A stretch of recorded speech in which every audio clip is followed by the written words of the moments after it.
ਪਿਆਰੇ ਦੋਸਤੋ, ਆਪਾਂ ਜਿਹੜੀ ਇੱਕ ਸਰਕਾਰੀ ਕਾਲਜਾਂ ਦੇ ਲੈਕਚਰਾਰਾਂ ਦੇ ਟੈਸਟ ਸੰਬੰਧੀ ਲੜੀ ਚਲਾਈ ਹੋਈ ਸੀ, ਅੱਜ ਉਸ ਦਾ ਇਹ ਆਖਰੀ ਲੈਕਚਰ ਹੈ। ਸਭ ਤੋਂ ਪਹਿਲਾਂ ਤਾਂ ਤੁਹਾਨੂੰ ਸਾਰਿਆਂ ਨੂੰ ਗੁਰਪੁਰਬ ਦੀਆਂ ਮੁਬਾਰਕਾਂ। ਔਰ ਉਸ ਤੋਂ ਬਾਅਦ ਜਿਹੜਾ ਕਿਸਾਨਾਂ ਦਾ ਸੰਘਰਸ਼ ਸੀਗਾ, ਉਸ ਦੀ ਜਿੱਤ ਉੱਪਰ ਤੁਹਾਨੂੰ ਸਾਰਿਆਂ ਨੂੰ ਬਹੁਤ ਬਹੁਤ ਮੁਬਾਰਕਾਂ। 2 ਦਿਨਾਂ ਬਾਅਦ ਤੁਹਾਡਾ ਪੇਪਰ ਹੈ ਔਰ ਹੁਣ ਤੁਹਾਡੀ ਜਿਹੜੀ ਪੁਰਾਣੀ ਪੜ੍ਹਾਈ ਲਿਖਾਈ, ਤੁਹਾਡੀ ਖੋਜ, ਤੁਹਾਡਾ ਅਧਿਆਪਨ ਤਜਰਬਾ ਉਸ ਨੇ ਕੰਮ ਆਉਣਾ ਹੈ। ਉਸ 'ਤੇ ਯਕੀਨ ਰੱਖੋ ਅਤੇ ਆਖਰੀ ਸਮੇਂ ਤੱਕ ਤਿਆਰੀ ਕਰਦੇ ਰਹੋ ਅਤੇ ਸਾਰੇ ਪ੍ਰਸ਼ਨਾਂ ਦੇ ਉੱਤਰ ਦੇ ਕੇ ਆਓ। ਪਰ ਇਸ ਦੇ ਬਾਵਜੂਦ ਬਹੁਤ ਸਾਰੇ ਵਿਦਿਆਰਥੀਆਂ ਨੇ ਕਿਹਾ ਕਿ ਮੈਟਾ ਕ੍ਰਿਟਿਸਿਜ਼ਮ ਬਾਰੇ ਜ਼ਰੂਰ ਕੋਈ ਗੱਲਾਂ ਕੀਤੀਆਂ ਜਾਣ। ਤਾਂ ਸਭ ਤੋਂ ਪਹਿਲਾਂ ਕਿ ਮੈਟਾ ਕ੍ਰਿਟਿਸਿਜ਼ਮ, ਜਿਵੇਂ ਆਪਾਂ ਜਾਣਦੇ ਹਾਂ ਕਿ ਕ੍ਰਿਟਿਸਿਜ਼ਮ ਦਾ ਭਾਵ ਹੈਗਾ ਆਲੋਚਨਾ। ਤਾਂ ਮੈਟਾ ਕ੍ਰਿਟਿਸਿਜ਼ਮ ਨੂੰ ਜੇ ਤੁਸੀਂ ਸੌਖੇ ਸ਼ਬਦਾਂ ਦੇ ਵਿੱਚ ਸਮਝਣਾ ਹੈ ਤਾਂ ਇਹ ਸਮਝ ਲਓ ਕਿ ਮੈਟਾ ਕ੍ਰਿਟਿਸਿਜ਼ਮ ਆਲੋਚਨਾ ਦੀ ਆਲੋਚਨਾ ਹੈ। ਤਾਂ ਸਭ ਤੋਂ ਮਹੱਤਵਪੂਰਨ ਗੱਲ ਕਿ ਇਹ ਆਲੋਚਨਾ ਦੀ ਆਲੋਚਨਾ ਹੈ। ਤਾਂ ਮੈਟਾ ਕ੍ਰਿਟਿਸਿਜ਼ਮ ਦਾ ਇਸ ਕਰਕੇ ਵੀ ਵਿਦਿਆਰਥੀ ਵਾਰ-ਵਾਰ ਪੁੱਛਦੇ ਆ ਕਿਉਂਕਿ ਹਰ ਭਾਗ ਹੀ, ਚਾਹੇ ਉਹ ਨਾਵਲ ਦਾ, ਚਾਹੇ ਕਹਾਣੀ ਦਾ, ਚਾਹੇ ਕਵਿਤਾ ਦਾ, ਚਾਹੇ ਨਾਟਕ ਦਾ, ਉਸ ਦੇ ਵਿੱਚ ਇਹ ਕਿ ਉਸ ਵਿਧਾ ਦੀ ਜਿਹੜੀ ਪ੍ਰਾਪਤ ਆਲੋਚਨਾ ਹੈ ਉਸ ਦੇ ਉੱਪਰ ਮੈਟਾ ਆਲੋਚਨਾ ਦਾ ਇੱਕ ਭਾਗ ਬਣਾਇਆ ਹੋਇਆ। ਤਾਂ ਮੋਟੇ ਤੌਰ 'ਤੇ ਕੀ ਹੈ ਕਿ ਉਸ ਵਿਧਾ ਦੀ ਜਿਹੜੀ ਆਲੋਚਨਾ ਹੋਈ ਵੀ ਆ, ਉਸ ਆਲੋਚਨਾ ਦੀ ਆਲੋਚਨਾ ਹੈ। ਯਾਨੀ ਕਿ ਕਿਸੇ ਨੇ ਇੱਕ ਕਵਿਤਾ ਦੇ ਉੱਪਰ ਜੇ ਕੋਈ ਆਲੋਚਨਾ ਕੀਤੀ ਹੈ ਤਾਂ ਉਸ ਆਲੋਚਨਾ ਦਾ ਜਿਹੜਾ ਮੁਲਾਂਕਣ ਕਰਨਾ, ਉਸ ਆਲੋਚਨਾ ਦੀ ਜਿਹੜੀ ਸਮੀਖਿਆ ਕਰਨੀ ਆ, ਉਹ ਮੈਟਾ ਕ੍ਰਿਟਿਸਿਜ਼ਮ ਆ, ਜਾਂ ਉਸ ਨੂੰ ਅਸੀਂ ਪਰਾ ਆਲੋਚਨਾ ਕਹਿੰਦੇ ਹਾਂ।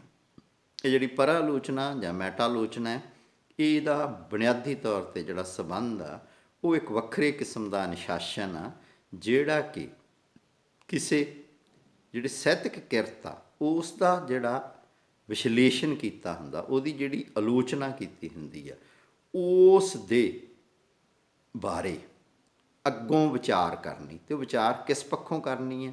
ਅਤੇ ਇੱਕ ਤਾਂ ਉਹਦਾ ਪੜਾਅ ਹੁੰਦਾ ਹੈ ਕਿ ਜਿਹਦੇ ਵਿੱਚ ਅਸੀਂ ਸਿਰਫ ਜਿਹੜੇ ਪਹਿਲਾਂ ਕੀਤੀ ਹੋਈ ਵਿਆਖਿਆ, ਉਸ ਦੇ ਵਿੱਚ ਜੇ ਕੋਈ ਅਸਪਸ਼ਟਤਾ ਹੋਵੇ ਤਾਂ ਉਸ ਨੂੰ ਹੀ ਅਸੀਂ ਸਪਸ਼ਟ ਕਰਦੇ ਹਾਂ।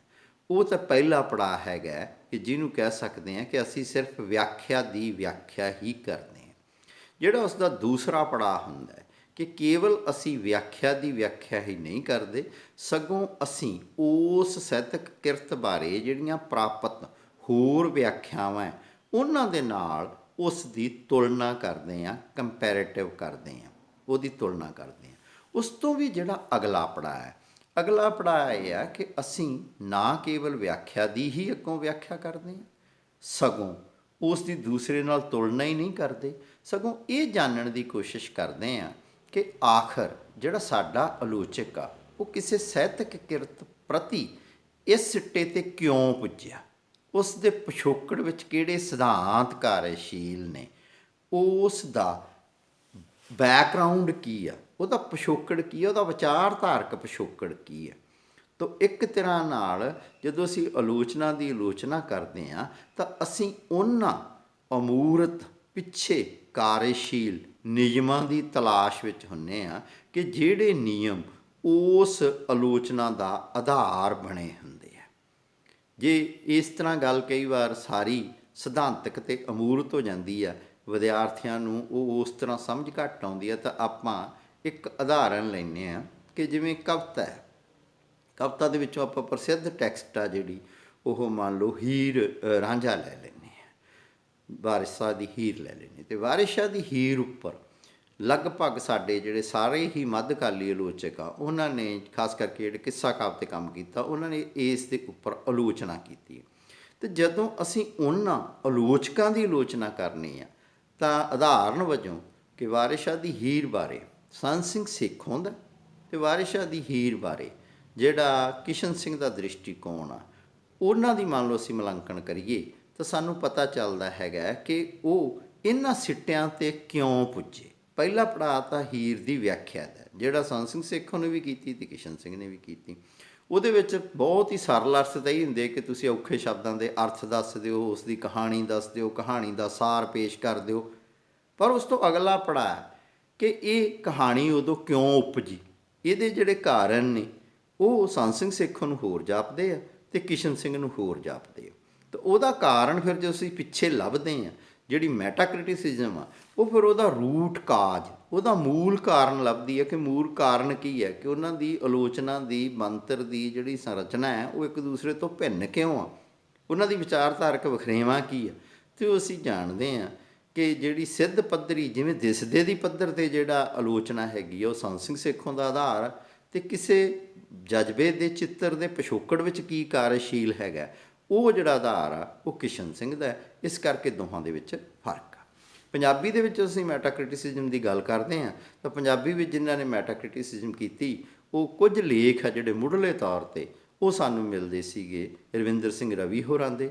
ਬਾਅਦ ਦੇ ਵਿੱਚ ਇਸ ਖੇਤਰ ਦੇ ਵਿੱਚ ਸਰਜੀਤ ਸਿੰਘ ਭੱਟੀ ਨੇ ਕੰਮ ਕੀਤਾ, ਹਰਭਜਨ ਸਿੰਘ ਭਾਟੀਆ ਨੇ ਕੀਤਾ, ਪ੍ਰੋਫੈਸਰ ਜਗਮੋਹਨ ਸਿੰਘ ਨੇ ਕੀਤਾ। ਔਰ ਇਸ ਤੋਂ ਬਾਅਦ ਬਹੁਤ ਸਾਰੇ ਹੁਣ, ਕਿਉਂਕਿ ਜਿਹੜੇ ਪਹਿਲੀ ਪੀੜ੍ਹੀ ਦੇ ਆਲੋਚਕ ਨੇ ਉਹਨਾਂ ਦੇ ਸਿਮਰਤੀ ਗ੍ਰੰਥ ਛਪੇ ਨੇ, ਜਾਂ ਜਿਹੜੇ ਪਹਿਲੀ ਪੀੜ੍ਹੀ ਦੇ ਆਲੋਚਕ ਨੇ ਉਹਨਾਂ ਦੇ ਸਮੁੱਚੇ ਕੰਮ ਦਾ ਮੁਲਾਂਕਣ ਹੋਇਆ, ਤਾਂ ਹੁਣ ਇਹ ਬਹੁਤ ਸਾਰੇ ਐਮਫਿਲ PhD ਦੇ ਥੀਸਿਸ ਵੀ ਮਿਲਦੇ ਕਿ ਜਿਹੜੇ ਉਹ ਕੀਤੇ ਹੋਏ ਕੰਮ ਦਾ ਉਹਨਾਂ ਦੀ ਆਲੋਚਨਾ ਮਿਲਦੀ ਹੈ, ਜਾਂ ਉਹਦੇ ਉੱਤੇ ਜਿਹਨੂੰ ਕਹਿੰਦੇ ਅਸੀਂ ਮੈਟਾ ਕ੍ਰਿਟਿਸਿਜ਼ਮ ਮਿਲਦਾ ਹੈਗਾ। ਤੋ ਇਸ ਆਧਾਰ ਦੇ ਉੱਤੇ ਤੁਸੀਂ ਇਸ ਪੋਰਸ਼ਨ ਤੋਂ ਬਹੁਤਾ ਡਰਨਾ ਨਹੀਂ। ਜੇ ਤੁਸੀਂ ਕਿਸੇ ਵੀ ਵਿਧਾ ਦੇ ਵਿੱਚ ਜਿਹੜੀਆਂ ਆਲੋਚਨਾ ਦੀਆਂ ਮੂਲ ਪੁਸਤਕਾਂ ਨੇ, ਪ੍ਰਾਪਤ ਮੂਲ ਪੁਸਤਕਾਂ ਨੇ, ਉਹ ਪੜ੍ਹੀਆਂ ਹੋਈਆਂ ਨੇ, ਤਾਂ ਤੁਸੀਂ ਸਿਰਫ ਉਹਦੇ ਆਧਾਰ 'ਤੇ ਹੀ ਉਹਨਾਂ ਦਾ ਨਿਰਣਾ ਕਰਨਾ ਹੈ। ਤਾਂ ਪੰਜਾਬੀ ਦੇ ਵਿੱਚ ਇਹ ਕਿ ਜਿਹੜੇ ਬਹੁਤੇ ਸਾਡੇ ਆਲੋਚਕ ਨੇ ਉਹ ਉਹਨਾਂ ਦੀਆਂ ਜਿਹੜੀਆਂ ਧਾਰਨਾਵਾਂ ਉਹਦਾ ਆਧਾਰ ਕੋਈ ਨਾ ਕੋਈ ਉਹਨਾਂ ਦਾ ਜਿਹੜਾ ਆਧਾਰ ਆ ਉਹ ਬਹੁਤੇ ਵਾਰੀ ਪੱਛਮੀ ਪੁਸਤਕਾਂ ਜਾਂ ਪੱਛਮੀ ਆਲੋਚਨਾ ਹੁੰਦੀਆਂ। ਜੇ ਤੁਸੀਂ ਉਹਨਾਂ ਨੂੰ ਜਾਣਦੇ ਆ ਤਾਂ ਤੁਹਾਡਾ ਕੰਮ ਹੋਰ ਵੀ ਸੌਖਾ ਹੋ ਜਾਵੇਗਾ। ਪਰ ਇਸ ਦੇ ਬਾਵਜੂਦ ਜੇ ਤੁਸੀਂ ਕਿਸੇ ਵੀ ਵਿਸ਼ੇ ਦੀ ਉੱਪਰ ਵਿਧਾ ਦੇ ਉੱਤੇ ਜਿਹੜੀਆਂ ਬੁਨਿਆਦੀ ਆਲੋਚਨਾ ਦੀਆਂ ਕਿਤਾਬਾਂ, ਤਾਂ ਫਿਰ ਤੁਹਾਨੂੰ ਇਹ ਸਵਾਲ ਹੱਲ ਕਰਨ ਦੇ ਵਿੱਚ ਬਹੁਤੀ ਮੁਸ਼ਕਲ ਨਹੀਂ ਆਊਗੀ।